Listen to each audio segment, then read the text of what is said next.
Rules of business যা জানা আছে আমার, যে একজন মন্ত্রী সরকারি খরচের চিকিৎসা দেশেই পাইতে পারে, দেশের বাইরে এন্টাইটেল না, এন্টাইটেল না।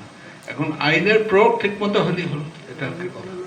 আমি এই কথাটা আগে বলেছি বলে আজকে বলতেছি, এই কথাটা অতীতে বলেছি আমি, সেদিন আজকে বলতেছি যে যে দেশের প্রেসিডেন্ট চেক আপ করতে শুধু বাইরে যায় না, ওইটা আবার পাবলিক অ্যানাউন্সমেন্ট করে যায়, তাহলে এটা কিন্তু আমি পাবলিককে আগে বলেছি। সুতরাং এই ব্যাপারে আপনারা কথাটা তুলবেন। তবে এটা কথাটা হলো যে এই যে একটা প্রশ্ন করছিল অনেকে যে মানুষকে বাইরে যাওয়ার কি করে কমানো যাবে বা কি করে, এখানে তো একটা জিনিস স্বীকার করতে হবে যে আমাদের যে স্বাস্থ্য ফেসিলিটিস এটা একটা উন্নত বিশ্বের সমান নয়, কোথাও কোথাও ডেফিশিয়েন্ট আছে। তো এটা তো হলো যদি কারো অর্থ থাকে, এখানে চিকিৎসা ফেসিলিটিস নাই, সে বাইরে বেড়াতে বন্ধ করাটা ইথিক্যাল নয়, সেটা আলাদা।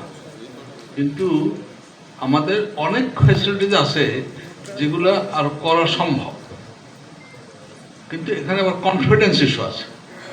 আমি এটা বলতে চাইনি, কিন্তু আমি বলতেছি, যেমন বাংলাদেশে দুটো অসুখের নাম আমি বলবো। একটা হলো হার্টের অসুখ, তাই না? আজকের থেকে 20-25 বছর আগে তো সবাই দৌড় দিয়ে যেত, তাই না? কিন্তু এখন কমে গেছে, অনেক কমে গেছে। কারণ এখন আমি এটা বলতে পারি যে ইব্রাহিম কার্ডিয়াক জড়িত আছে আমি, ওখানে কিন্তু আমেরিকার থেকেও লোক আসে চিকিৎসা করে, চিকিৎসার জন্য এসছে, কারণ এখানে সস্তা পড়ে, কম খরচ পড়ে। তাতে মানে ক্যাপাসিটি বাড়তে হবে এবং কনফিডেন্স ক্রিয়েট করতে হবে। যেমন ডায়াবেটিস একটা এপিডেমিক, তাই না?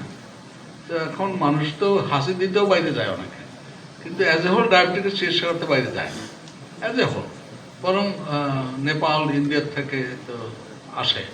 তো সেও ফেসিলিটিস থাকতে হবে, কনফিডেন্স ক্রিয়েট করতে হবে।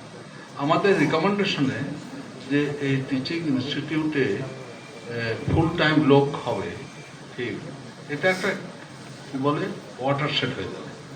কারণ তাহলে আমরা যত কিছুই বলি না কেন, রিসার্চ হবে, রিসার্চ করতে সময় লাগে, ফেসিলিটিস খালি লাগে না, সময় লাগে, তাই না? তো আনলেস হিজ ফুল টাইম করতে পারে না সিরিয়াস। আশা করি আমি ইনডিরেক্টলি উত্তরটা দিচ্ছি আপনার। ডক্টর আজহারুল